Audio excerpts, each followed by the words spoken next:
A river never holds the same water twice, yet somehow it remains the same river. Perhaps human life is like that too. Welcome to Nerdjacker's Vault. Today we are summarizing Book 1 Yi Jing from the Book of Changes. It is one of the oldest books ever written, but it doesn't read like history, philosophy, or religion. Instead, it reads like a guide to navigating a world where nothing remains the same for very long. The Yi Jing begins with two forces from which everything else emerges, the creative or yang, and the receptive or yin.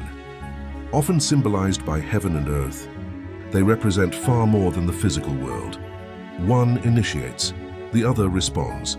One acts, the other nurtures. Neither is superior because neither can exist meaningfully without the other. The universe, the book suggests, is not built through conflict between opposites. It is built through their cooperation. Strength without humility becomes domination. Patience without initiative becomes stagnation. Wisdom lies in knowing which quality a particular moment requires. From there, the Yi Jing unfolds through 64 hexagrams. Each represents a different situation in life. Beginnings, conflict, waiting, leadership, family, decline, renewal. They are often mistaken for predictions, but the book is doing something subtler. It is less interested in telling you what will happen than helping you recognize where you are. Because every situation belongs to a larger cycle. Nothing remains at its highest point forever. Nothing remains broken forever either. Success carries the possibility of decline. Failure often carries the possibility of renewal. One of the book's greatest concerns is timing.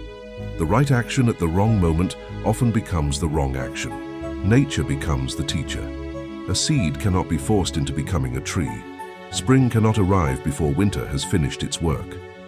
The wise person learns to recognize the season before deciding how to act.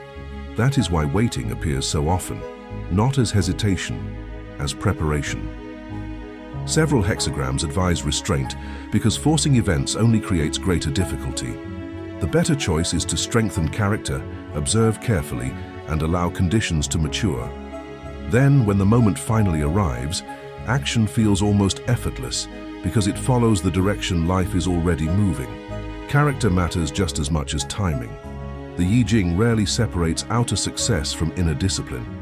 Before leading others, a person must first govern themselves. Humility, sincerity, balance. These qualities matter more than authority alone. People follow those they trust, not merely those with power. The book also warns against excess. Prosperity easily becomes arrogance. Power becomes abuse.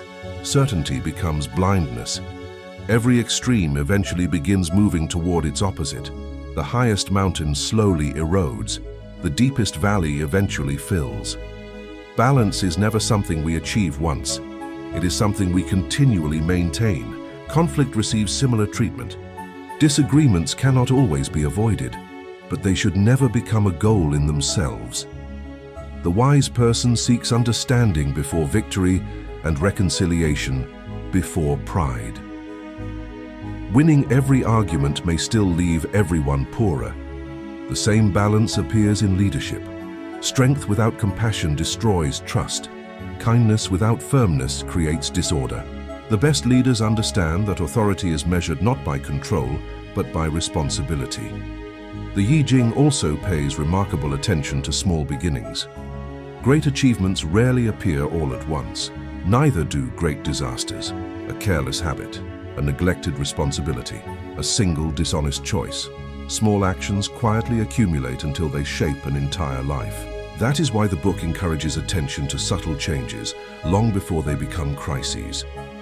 Nature provides the language for all of this. Thunder awakens, water adapts, fire illuminates, mountains remain still, wind spreads influence gently over time. The natural world becomes a mirror for human life. By learning its rhythms, we begin to understand our own. Perhaps that is why the Yi Jing has remained influential for more than 3,000 years.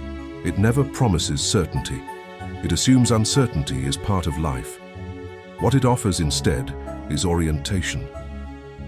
A way of meeting change without becoming overwhelmed by it. And in the end, that may be its simplest lesson. Life is always changing. The question is not whether change will come, The question is whether we change wisely with it. That's all for today. Please subscribe for more contents like this. For the full audiobook, please check the link in the description.